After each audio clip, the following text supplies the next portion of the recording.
Hi everyone. This is a quick retrospective sailing case example. So to talk you through the game, sharing an example of retrospective sailing.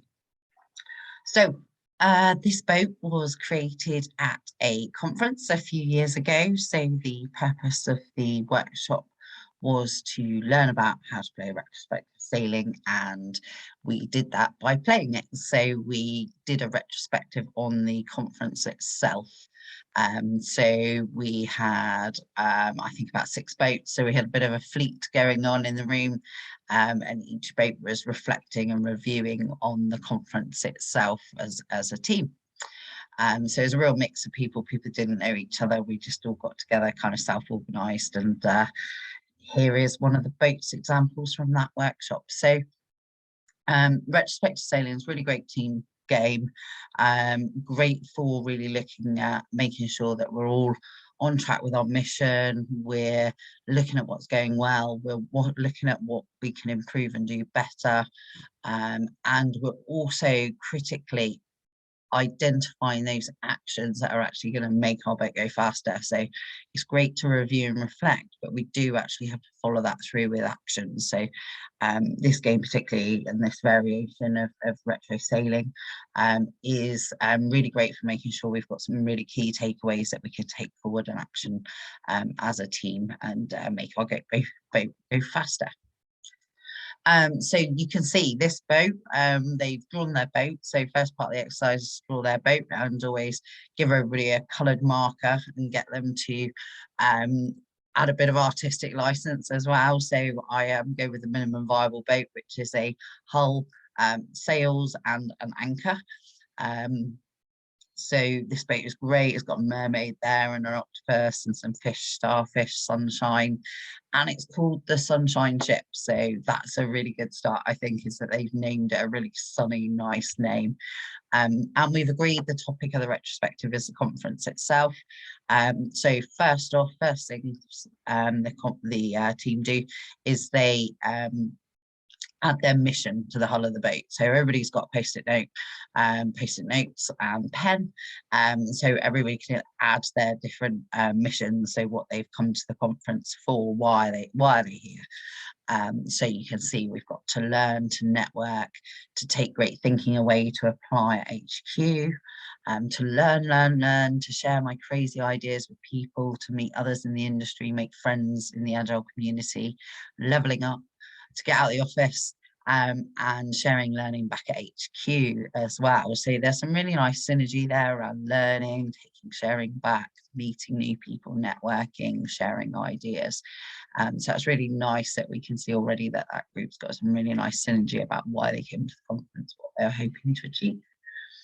And so next up, we get everybody to add their sails. So what's putting the wind in their sails? What's been really great about the conference that's really helped to take them forward in terms of their mission that they've just mapped. So we can see there's lots of networking opportunity, very friendly people, loving the practical sessions, tweet about the speakers. In the run-up, really helpful, Slack channel, variety of talks, refreshments, good amount of people in the room, air conditioning, very friendly people, easy to work with people, and people that never met and don't know. So really great sales being identified here that's taking them forward, and again some really nice synergy, and it's really nice to see repetition actually across a team, because it shows that it's a shared sale, that we all agree that it's a great thing, and that it's certainly taking our boat forward. And then once we've done that, we then think about what are our challenges, what do we feel could be better about the conference now that we've experienced it, what could we improve? And these are represented by those anchors. So these post-it notes down the bottom here represent the anchors. So we've got around didn't get the book from the keynote, missing the sunshine, hotel accommodation issues here, too many sessions I was wanted to go to, so and another one there, too much choice. So we've grouped those two because they're quite similar. Too much choice, you know, real anchor, can't decide which one to go to. And then I think one of my most favourite anchors ever that I've seen on a boat is not enough chocolate cake, and again, and not enough chicken cake. So 2 people, I tend to divide that, and not enough salmon as well at lunch. So looking at the food and the refreshments there. So again, we've identified some key anchors there that are really holding people back from being able to fulfill their mission. So what's holding them back and what they could potentially do better. So once we've got our mission, so we've got our mission on a boat there, we've got our sails, we've got our anchors with the team. You might have noticed there's some numbers on the sails and the anchors. So what we do next is we scale those sails and scale those anchors. So we're looking at, on a scale of 1 to 10, how big is this sail?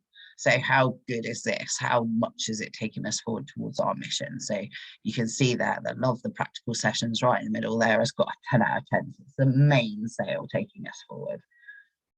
Whereas a 1 or a 2, you know, it's just a nice little nice to have. So it's a nice to have sail, not particularly, you know, taking us forward that fast, but certainly enjoyable. So positive. So we've got the Slack channel there has got a 2. And then similarly with our anchors, we want to scale those on a -1 to a -10. So -1 is it's a minor impediment, minor irritation. So not enough chocolate cake, got a -1, but it was repetitive. So that was interesting to see. And then the too much choice of talks was a -7 here. So that's a much bigger anchor, much more slowing our boat down. Often when I'm doing this in practical sessions, what I get people to do is kind of vote blindly or vote with their hats. So on a scale of 1 to 10, obviously you can kind of go 10 or 5, and similarly with the negatives, you can do that as well. Also quite a useful thing is like higher or lower. So once you've got a benchmark of, right, this is a 7, right, is this next one higher or lower than the other, and how?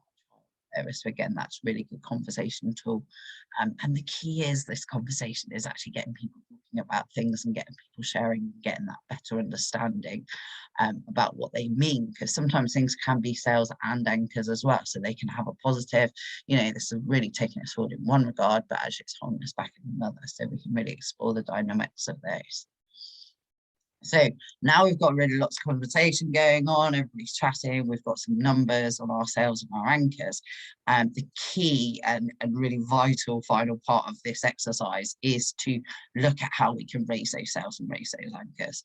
So the yellow post-it notes you can see here, this is where everybody gets a different colour post-it note, and what we do is we start thinking about how could we raise one of those sails or one of those anchors just by 1 point. So remembering we want to take an agile approach to things is that we don't want to just kind of turn that -7 into a +7. It's not realistic, and probably take quite a lot of time. So what could we do quite quickly that would be a quick win that we could take forward?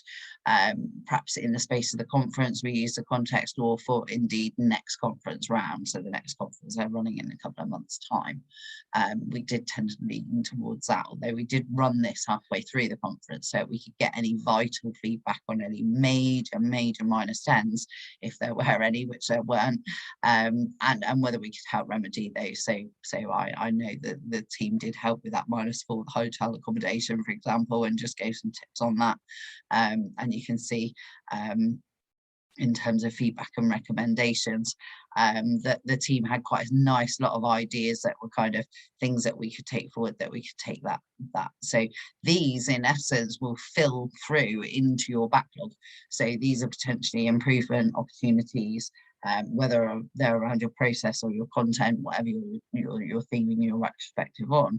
But certainly these yellow post-it notes in this instance were really useful for the conference team, the organisers, for them to look at and really see where there were issues, whether they were minor issues or major issues, and how we could help take them forward and indeed make good things even better as well. So I think it was the first year that the Slack channel was there, and so there was some really great feedback on, you know, having somebody on there that was kind of helping to facilitate that and to promote it and to use it a bit more, and encourage people, whereas people were just picking it up at the conference.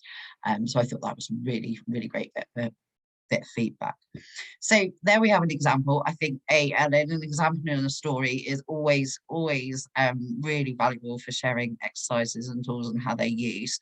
I do really encourage people to play this at all times with all different types of people, not just as an agile process review tool, but actually, you know, to get those conversations going with your clients, with your partners, with your suppliers, with your peers, your team members, other people in different teams. You know, it's a really great exercise, and it's a really great conversation builder as well, and an icebreaker. So people tend to really enjoy it, and it's a bit of fun and a bit of creativity, and helps to really kind of bring out the conversation and bring out those ideas, without being kind of too critical, so very much kind of framed in a positive way as well.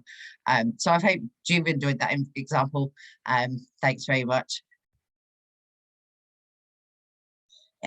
On my website, you can find a little template for retro sailing as well, if you want to use it. So this just gives you a little bit of a template.